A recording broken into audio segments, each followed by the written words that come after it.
Zixtal slouched in his anti-gravity chair, his translucent tentacles draped dramatically over the armrests.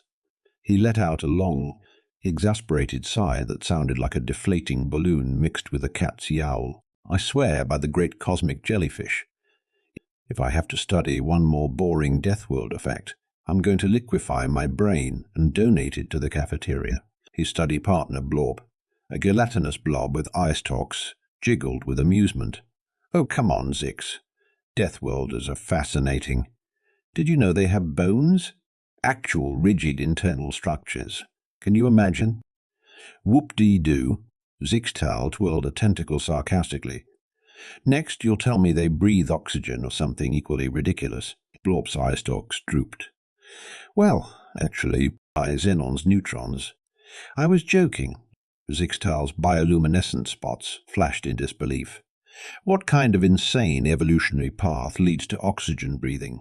What's next? They eat solid matter. Blorp gurgled nervously, which was his species' equivalent of clearing their throat.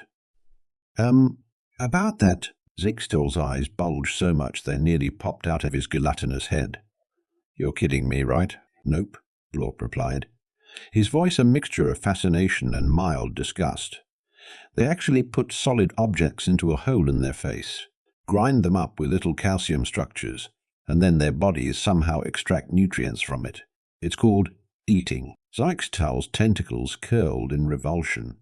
That's barbaric. It's like something out of a horror holovid.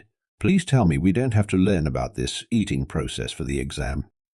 Blorp's entire body wiggled in what passed for a shrug among his kind. Professor Zolak said, we need to understand all aspects of Deathworld biology, including their waste elimination processes. Then what? Zixtal screeched, his voice hitting a pitch that would make a banshee jealous. Oh, that tears it. I'm dropping out.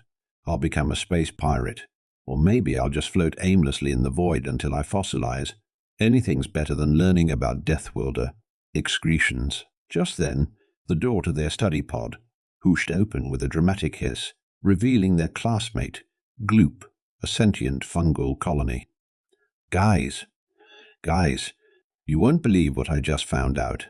Gloop's spores vibrated with excitement, releasing a cloud of glittery dust that smelled faintly of cinnamon. Zixtal rolled all 7 of his eyes. Let me guess, Deathworlders can shoot laser beams from their eyes and fly through space unprotected. Gloop's mycelia drooped slightly. Well, no, but it's almost as unbelievable, according to this ancient text I found in the restricted section of the library. You broke into the restricted section. Blorp interrupted, his gelatinous form quivering with a mix of admiration and fear. Details. Gloop waved a fungal appendage dismissively. The point is, I found this incredible information about Deathworlders. Apparently, they can survive for months without food or water.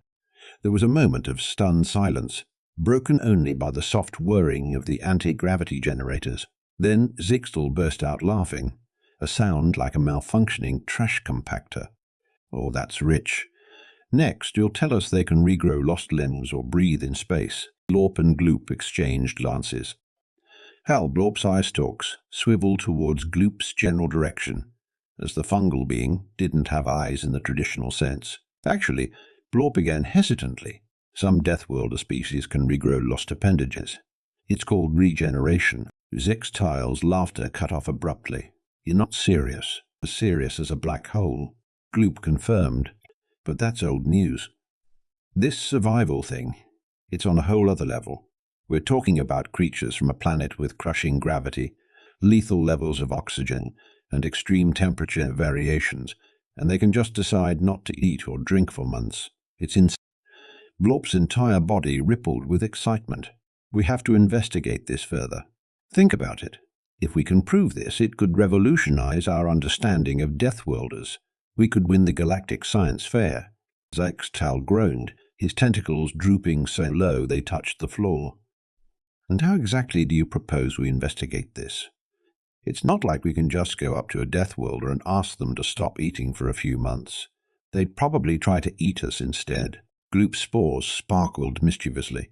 Well, funny you should mention that. 3 standard galactic weeks later, Zixtiel found himself wondering, not for the first time, how he'd let himself get roped into this insane scheme. He, Blorp, and Gloop were huddled in a cramped observation pod, orbiting a small, unremarkable planet in a backwater system. The planet's dominant species, humans. aka Deathworlders. Remind me again why we're here, Zixtal grumbled, his tentacles tangled in knots from stress. Blorp, who had taken on a vaguely humanoid shape, albeit one made entirely of wobbling jelly, was peering intently at a holographic display. We're here to observe human survival skills in action. This is going to be groundbreaking. Gloop, who had spread himself thin across one wall of the pod to act as a biosensor array, chimed in. According to my research, this particular human settlement is experiencing what they call a supply chain disruption. They haven't received food shipments in weeks. Zixtal's bioluminescent spots flashed in alarm. Wait, what? Are you saying we're watching them starve to death? That's horrible. We have to help them. Blorp's gelatinous form rippled with what might have been a shrug. Relax, Zix. Remember, they can supposedly survive for months without food. This is the perfect opportunity to test that hypothesis. Besides, Gloop added, his fungal filaments waving excitedly, I've tapped into their primitive communication networks. They seem to be treating this whole thing as some kind of challenge? They're calling it extreme prepping or something. Zixtal's tentacles twisted into even tighter knots. So let me get this straight. These humans are voluntarily going without food. For fun? Precisely. Blorp burbled happily. Isn't it fascinating? Zixtal just stared at his friends, wondering if it was too late to pursue that space pirate career. As days turned into weeks, the trio of alien students watched in a mixture of horror, fascination, and grudging admiration as the humans below demonstrated their survival skills. Look at that one, Blorp exclaimed, his gelatinous form quivering with excitement. It just ate a plant it found growing in a crack in the pavement. How did it know it wasn't poisonous? Gloop, who had been monitoring the human's vital signs, rippled his fungal mat thoughtfully. It seems they have some kind of internal defense system against toxins. Remarkable. Zixtal, despite his initial reluctance, found himself drawn into the observation. And that one over there, it's collecting water from the air using some kind of primitive condensation device. I have to admit, that's pretty clever for a species that hasn't even achieved galactic travel yet. As their study continued, the alien students witnessed humans demonstrating increasingly impressive survival techniques. They watched as humans started urban gardens in the most unlikely places, rooftops, abandoned lots, even in old shoes. They saw humans creating intricate water filtration systems out of discarded materials and preserving food using methods that ranged from the ingenious to the downright bizarre. Did that human just bury a fish in the ground? Zixtal asked incredulously one day. Gloop's spores sparkled with excitement. Oh, yes. It's a preservation technique they call fermentation. Apparently, they let bacteria partially decompose the food, and then they eat it. Blorp and Zixtal's responses were identical sounds of disgust, though Blorp's came out as more of a gurgle. But perhaps the most shocking discovery came when they observed the humans' social behaviors during this crisis. Are they sharing their limited resources? Blorp asked.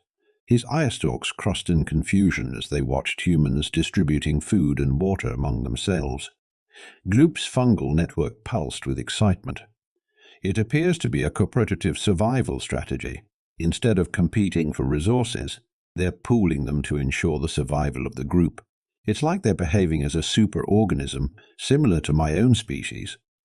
Zixtal's bioluminescent spots flashed in a pattern that indicated deep thought.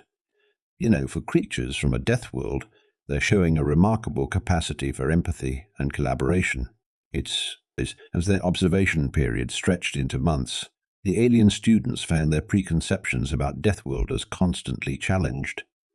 They watched as humans not only survived but seemed to thrive under conditions that would have wiped out most other species. They saw humans turning the crisis into an opportunity for innovation, developing new technologies and techniques for sustainable living. They witnessed the formation of tighter community bonds, with humans supporting each other emotionally as well as materially, and perhaps most surprisingly, they saw humans finding joy and humor, even in their hardship. The aliens watched, baffled but oddly touched, as humans organized community events, shared stories and songs, and even managed to create art from their limited resources. "I don't understand," Sixtail said one day, his tentacles waving in confusion. "Why are they laughing? Don't they realize how dire their situation is?" Blorp's gelatinous form rippled thoughtfully. Perhaps laughter is another survival mechanism for them, a way to maintain morale and reduce stress. Gloop added, his spores glittering. Or maybe they just have a very strange sense of humor. Remember that joke they kept repeating, something about attorney and alligator. The three alien students looked at each other, or in Gloop's case, oriented his fungal sensors in their general direction, and burst into their own version of laughter, a mix of tentacle waving, gelatinous wobbling, and spore sparkling. As their research period came to an end, Zixtal, Blorp, and Gloop found themselves profoundly changed by their experience. What had started as a simple study of Deathworlder biology had turned into a complex exploration of human resilience, adaptability, back at their galactic university, as they prepared their presentation for the Galactic Science Fair. The trio found themselves facing an unexpected dilemma. "So, how exactly do we explain all this?" Zixtail asked, his tentacles twisting nervously as they stood backstage. Blorp's gelatinous form rippled with anxiety. "I'm not sure our professors are going to believe half of what we saw. Humans surviving for months on minimal resources, creating complex social structures during a crisis, using humor as a survival tactic. It sounds absurd." Gloop's fungal network pulsed thoughtfully. "Perhaps we should focus on the hard data, the physiological adaptations, the innovative survival techniques. We can leave out the more subjective observations."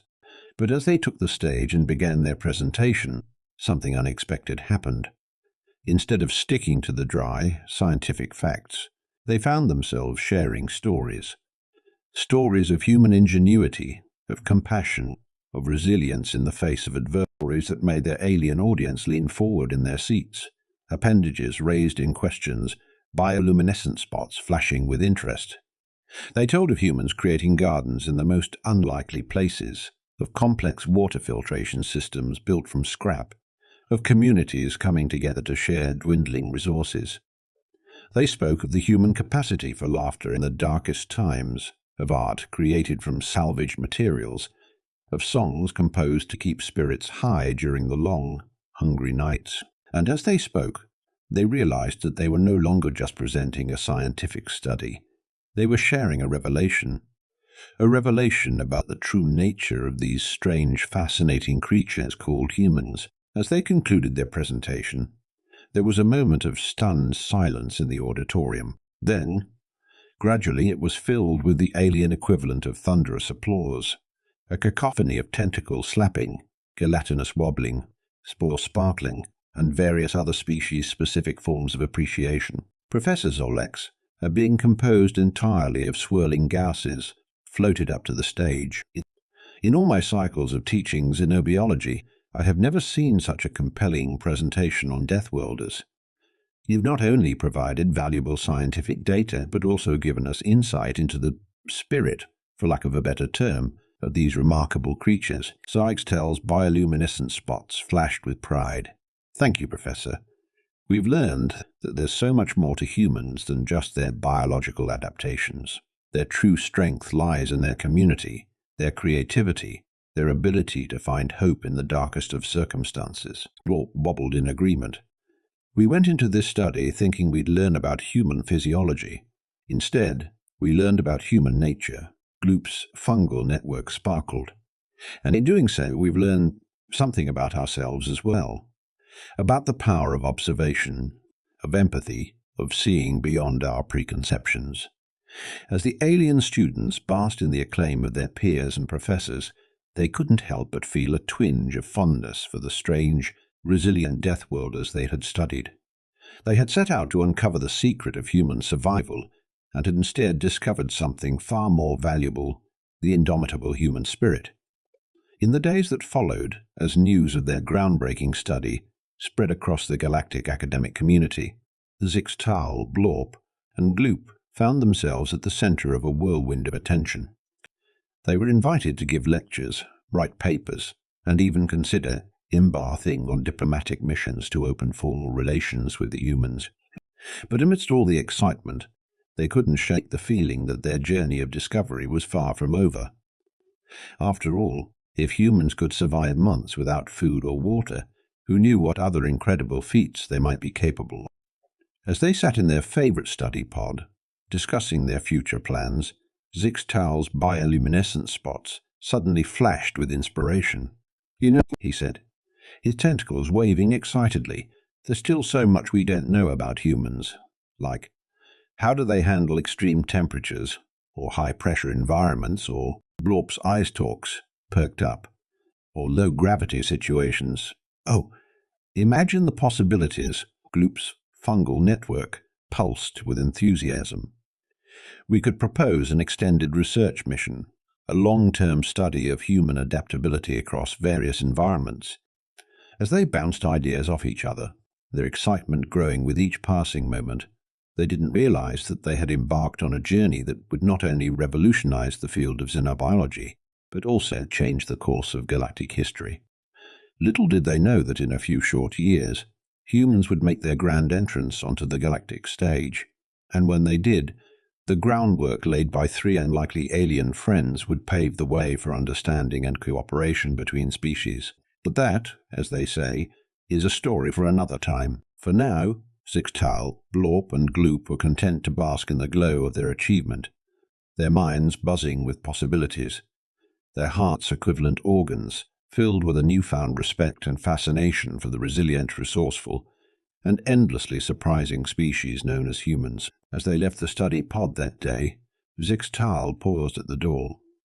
"You know," he said, his voice filled with a mixture of awe and amusement, "I never thought I'd say this, but I think I'm starting to like these Deathworlders." Blorp jiggled in agreement. "They're certainly full of surprises. Who knows what we'll discover next?" Leap's spores sparkled mischievously. "Maybe we'll find out they can breathe in space after all." The three friends burst into laughter as they headed off to plan their next great adventure in human studies. Little did they know, their journey was only just beginning. Months passed, and the trio's research into human adaptability took them to the farthest reaches of the galaxy. They studied humans in simulated environments, ranging from the crushing depths of gas giant atmospheres to the near vacuum of space stations. Each new discovery left them more astounded than the last. On a particularly eventful day, they found themselves in a top-secret research facility on the ice moon of Glacier Seville. They were there to observe a group of human volunteers in an extreme cold-weather survival test. Zixtal, his tentacles wrapped tightly around himself for warmth despite the climate-controlled observation deck, watched in disbelief as the humans frolicked in the sub-zero temperatures outside. Are they having a snowball fight?" he asked incredulously. Blorp, who had partially frozen into a gelatinous icicle, managed to swivel an eye stalk towards the window. "I believe so. And is that one making a snow angel?" "Fascinating. They seem to derive enjoyment from these harsh conditions." Gloop, whose fungal structure had gone into a state of semi-dormancy due to the cold, vibrated weakly. "Their core body temperatures are maintaining homeostasis despite the extreme cold. It's as if their bodies are generating heat internally." "Preposterous," Zixtal exclaimed, his bioluminescent spots flashing in patterns of disbelief and excitement.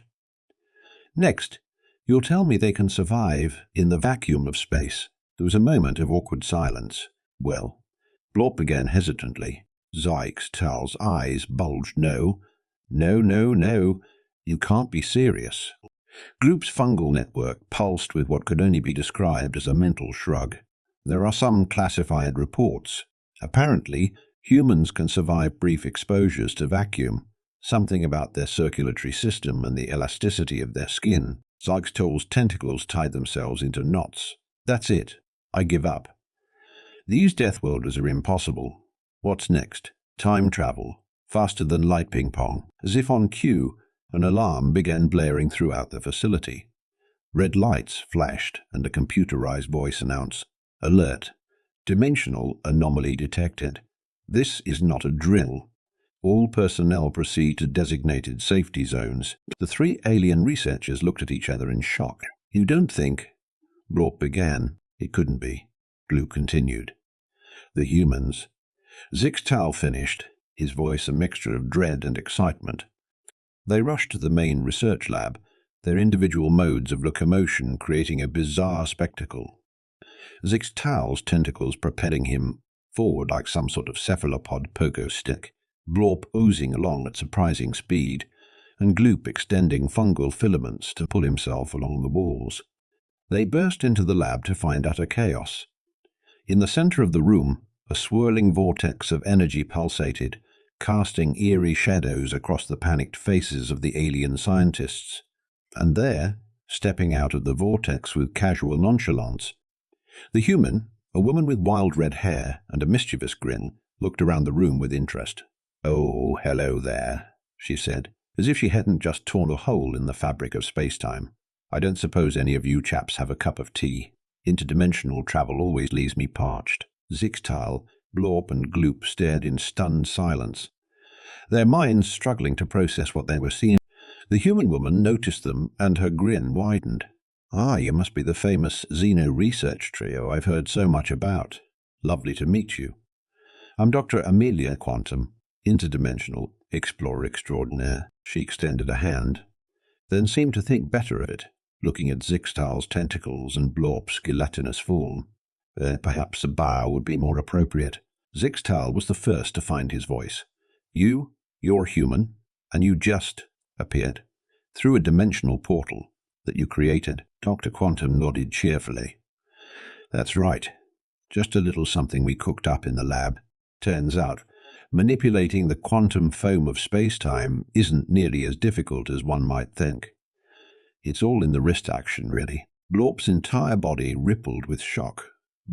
But that's impossible. The energy requirements alone would be—" "Oh, astronomical.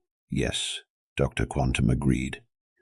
"But we found this nifty little dimension where the laws of thermodynamics are more like polite suggestions.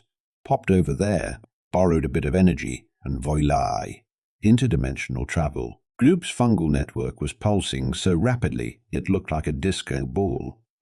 "This defies all known laws of physics." Dr. Quantum shrugged. "Well, you know what they say. Laws are made to be broken, especially laws of physics.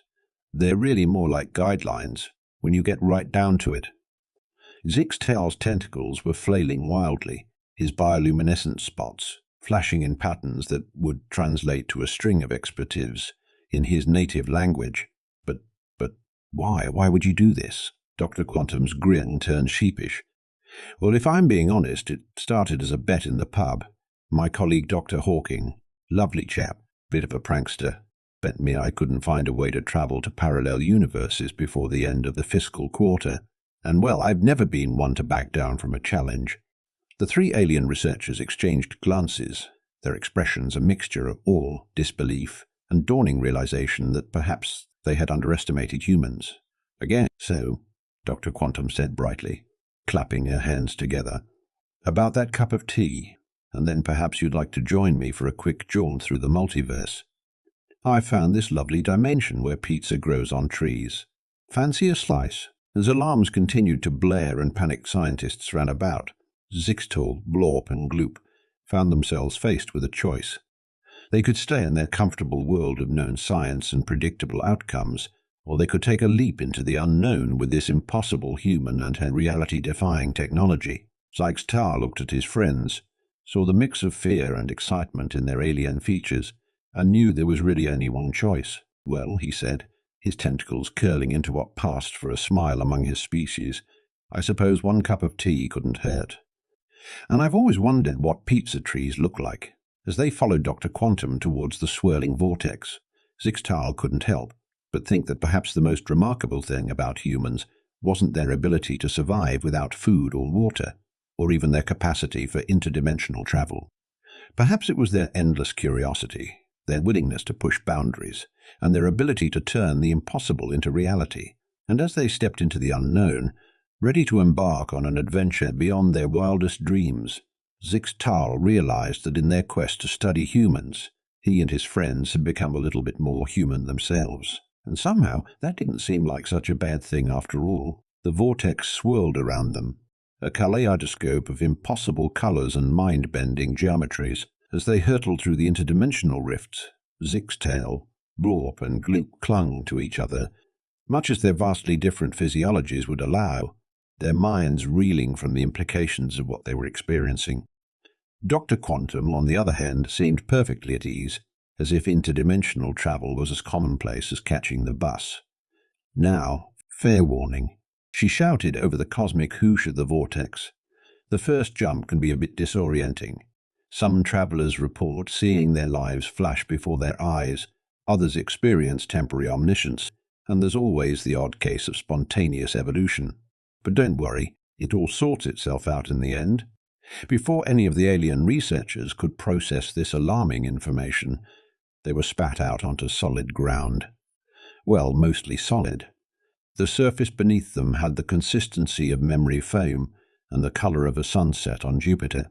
As they struggled to their feet, or equivalent appendages, they found themselves in a world that defied description. The sky was a patchwork of different weather patterns, raining in one spot, sunny in another, with a small tornado doing the cha-cha in the distance. Trees with pizza for leaves swayed in a breeze that smelled faintly of cinnamon and old books.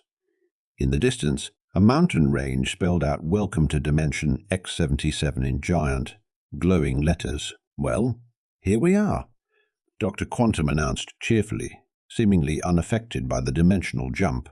"Dimension X77, home of the pizza trees, and, oh, looks like they've redecorated since my last visit." The quantum flux must be in a creative mood today. Zixtal, his tentacles tied in knots from the interdimensional journey, managed to untangle himself enough to speak. This is impossible. It violates every law of physics, biology, and common sense, Dr. Quantum chuckled. "Oh, my dear xenobiologist, haven't you learned by now? When it comes to humans and the multiverse, impossible is just a word for something we haven't figured out how to do yet." Blorp, who had taken on the shape of a wobbly question mark, burbled in agreement. "I must admit, Dr. Quantum, your species continues to astound us. Just when we think we've grasped the extent of human capabilities, you show us something new," Eclipse, whose fungal structure had expanded to cover a small pizza bush, pulsed with excitement. "The implications for our research are staggering. Interdimensional travel, manipulation of fundamental forces. We'll have to rewrite every xenobiology textbook in the galaxy." As they explored this bizarre new world, sampling pizza from the trees which, surprisingly, came in flavors ranging from classic margarita to quantum quark quitch. The alien researchers bombarded Dr. Quantum with questions. "How do you navigate the multiverse? Is there a map of all possible dimensions? Do you ever run into alternate versions of yourselves? Can you change the past? Is there a dimension where everything is made of chocolate?" Dr. Quantum answered each question with a mix of scientific jargon and whimsical anecdotes that left the alien researchers both enlightened and thoroughly confused. "Navigation? Oh, it's a bit like sailing, really. You just have to feel the currents of the quantum foam. And yes, there is a chocolate dimension, but I'd advise against visiting in the summer. It gets a bit messy." As they continued their interdimensional adventure, hopping from one reality to another, including a brief, memorable stop in a dimension where time flowed backwards, and they had to uneat their pizza, Zixtal, Blorp, and Gloop found their understanding of the universe, and of humans, expanding with every step. They visited a dimension where thoughts were visible, floating around people's heads like colorful bubbles. They explored a reality where music was the primary form of communication, and every conversation was a symphony. They even stumbled upon a universe where their own species were the dominant life forms, and humans were considered mythical creatures. Throughout it all, Dr. Quantum's enthusiasm never wavered. She approached each new discovery, each mind-bending paradox, with the same childlike wonder and insatiable curiosity that had led humans to conquer their death world, survive without food or water, and now, apparently, master the very fabric of reality itself. As they prepared to return to their own dimension, exhausted but exhilarated by their journey, Zixtal turned to Dr. Quantum. "I must confess, Doctor, when we began our study of humans, we thought we were observing a fascinating but ultimately limited species." "How wrong we were," Dr. Quantum smiled. "Oh, we're limited all right. Limited by our imagination, our courage, and our willingness to push boundaries. But as it turns out, those limits are pretty flexible." Blorp wobbled thoughtfully. "It seems the true strength of humans lies not in your physical adaptations, but in your mental ones, your ability to conceive of the impossible and then make it possible." Gloop's fungal network sparkled in agreement. "Indeed. In our quest to understand human biology, we overlook the most important organ of all, the human mind." As they stepped back through the portal into their own reality, the three alien researchers knew that their work was far from over. In fact, it was just beginning. They had set out to study human survival skills and had instead discovered a species on the brink of transcending the very laws of nature back in their own dimension. As alarms still blared and confused scientists scurried about, Zixtal, Blorp and Gloop exchanged glances. They knew that their report on this incident would shake the very foundations of galactic science.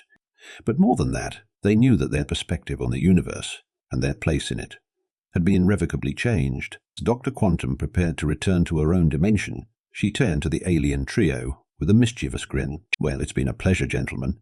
Or gentle beings, I should say. Feel free to pop round for tea sometime. Just follow the quantum vibrations of improbability. Take a left at the Hirschfeld-Korsakoff singularity.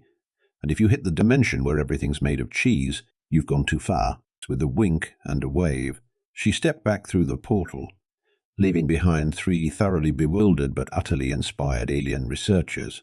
Zixtal, his tentacles finally unknotted, turned to his friends. "Well," he said, his bioluminescent spots flashing in patterns of wonder and determination, "I believe we have a report to write, and possibly a new field of study to pioneer." Blorp jiggled in agreement.